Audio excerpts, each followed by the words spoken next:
Hey, RetconRaider here. Today I thought we'd take a quick look at a game that came out just last week. After all, I've been playing it over the past few days anyway, so I might as well make a video about it too. Today I thought we'd take a look at Children of Zodiarcs by Cardboard Utopia. So what is Children of Zodiarcs? Well, it's a little hard to break it down to a single genre, but if I had to define it in one sentence, I'd call it a casual turn-based tactical strategy game with card and dice mechanics. It's your classic Kickstarter success story, an ambitious indie title developed by a small studio on a very limited budget, but allowed to further expand with new content and mechanics thanks to the Kickstarter crowdfunding platform. Children of Zodiarcs takes place in a runepunk fantasy setting, in the aftermath of an ancient apocalyptic battle between the gods. The game starts in Loomis, a city which is sharply divided between the privileged and the downtrodden, where the nobles believe themselves to be descended from those ancient gods.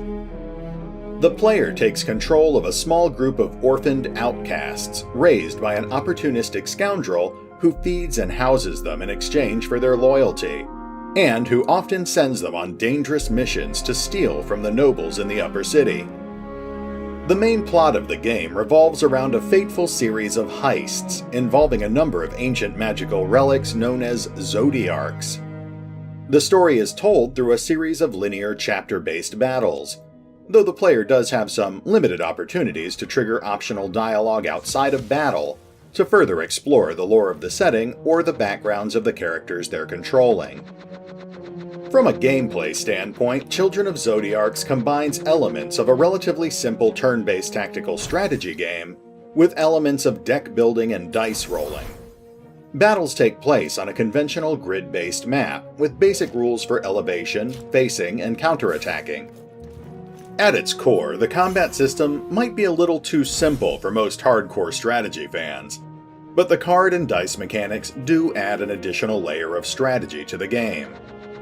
Outside of battle, the player assembles character-specific decks of cards, using the various attacks and abilities that each character unlocks, and these cards are randomly drawn during battles to determine what options are available to the player on a turn-by-turn basis. But it's not as simple as just choosing the attack you want and then watching it play out. Attacks are further modified by special die rolls. These dice are looted in battle and can be equipped on your characters to better complement your preferred strategies. Different die results modify your ability cards in different ways. Some results will boost the damage that your ability inflicts, while others will allow you to draw additional cards, heal yourself, take an extra action, or trigger bonus effects on your ability card. This adds a larger element of randomness to each attack, but the player still has some limited control. After rolling the dice to resolve the effects of an ability card, the player can choose to re-roll up to 2 dice before confirming the results and executing the attack. This gives them a chance to further improve the attack, or to get rid of unfavorable dice results. Additional dice can also be obtained as the player increases in level, or through the use of various special abilities which will grant temporary bonus dice to support all of the character's card results. Of course, there are also bad dice, essentially the equivalent of a debuff, which can be imposed on characters using other special abilities. As the player progresses through the game, they will also be able to modify the dice to further fine-tune their preferred strategies. By using spare dice as crafting ingredients, they can change the symbols or values on the dice that they already have equipped, making them more useful. Visually, the game is rather appealing, with a somewhat lighthearted cartoony art style and good presentation that makes it easy to tell what's going on at any given time, once you've figured out the basic rules of the game. The music is also generally catchy and well composed. But that does lead into my first criticism. The lighthearted presentation often stands in stark contrast with the game's tonally inconsistent subject matter. Your cast of teenage protagonists alternate quickly from playfully teasing each other and telling fart jokes, to spouting expletives and reveling in the bloody slaughter of anyone who gets in their way. it makes it difficult to tell exactly what age group the game was meant to appeal to. The majority of the story is told in brief segments at the beginning of each scripted chapter, with a small amount of further elaboration and short, simple conversations that you can sometimes trigger outside of combat. Though the quality of writing there tends to vary rather wildly. It's a somewhat intriguing story, but you're never really given the chance to properly explore it. That's because Children of Zodiarcs is also very linear. The player progresses through chapters in order with no real control over what direction the story will take. There are options to play random skirmishes if you feel like grinding, and you will need to grind later in the game, but otherwise the only way to advance the story is to progress from one chapter to the next in straight lines. It's possible that this may end up changing later in the game, but if it does, I certainly haven't seen it yet.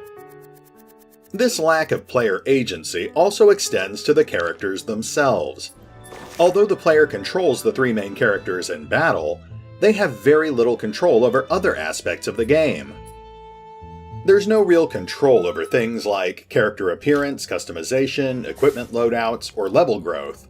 The most you can do is to make adjustments to their card decks or dice pools, and sometimes you can't even do that, because you either haven't played through enough of the extended tutorial, or because certain missions restrict you to using completely prefabricated NPCs who you aren't allowed to modify at all. The game also suffers from some minor issues with pacing.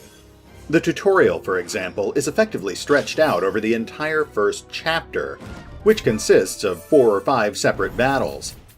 The player is drip-fed elements of the game's battle system one piece at a time over the course of an hour or more, meaning that you aren't initially able to access many of the basic mechanics, such as customizing your card decks or dice pools, until the game decides that you're ready for it. And no, unfortunately there doesn't seem to be any way to disable the tutorial.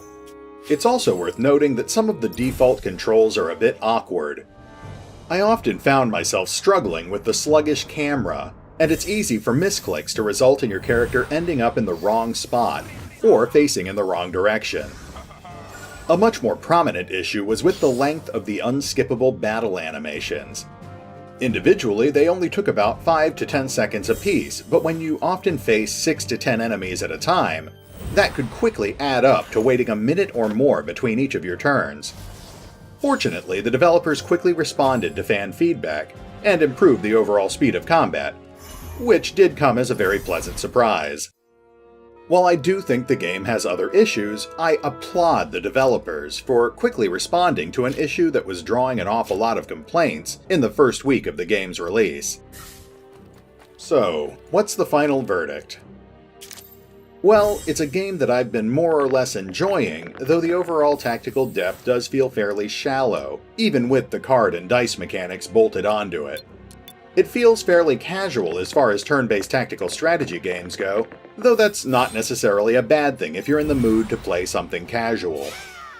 The story is fairly interesting at times, but the lack of any personal control over the story decisions does prevent me from feeling very invested in it, and I'm just not sure that the characters feel interesting enough for me to really get all that invested in them either. But that's just me, and I'm sure that individual preferences will vary. From a pacing standpoint, I'd say that the game actually feels like it still plays a bit too slowly, which can be a problem, considering that this also feels like a fairly casual game. Casual plus slow may end up equaling boring for a lot of people, and I've already seen a number of other reviews comparing Children of Zodiarcs to a glorified mobile port. That's harsher than I would have put it, but I can see where those people are coming from. So, with all that in mind, my somewhat arbitrary rating for the game would probably be no thumbs up, but no thumbs down either. So about a 5 out of 10, which I suppose would be a neutral review. That essentially means that while I do think it's a decent game, it's not one that I think I would actively endorse. It's certainly not a bad game, and I've definitely been getting some enjoyment out of it, but it's the sort of game that I'm probably going to play through once before removing it from my playlist and never thinking about it again. I just don't see it having much replayability or having the sort of long-lasting appeal that would make me want to revisit it again in the future. But to be fair, I will probably end up getting enough hours of playtime out of the game to justify the price of purchase, and I don't really regret buying it. But for now, this is RetconRaider, signing off. Thanks for listening. Oh, and remember, although I do enjoy sharing my opinions about Children of Zodiarcs, you can find out more about the game by visiting the campaign page on Kickstarter, or the store page on Steam. Links are in the description.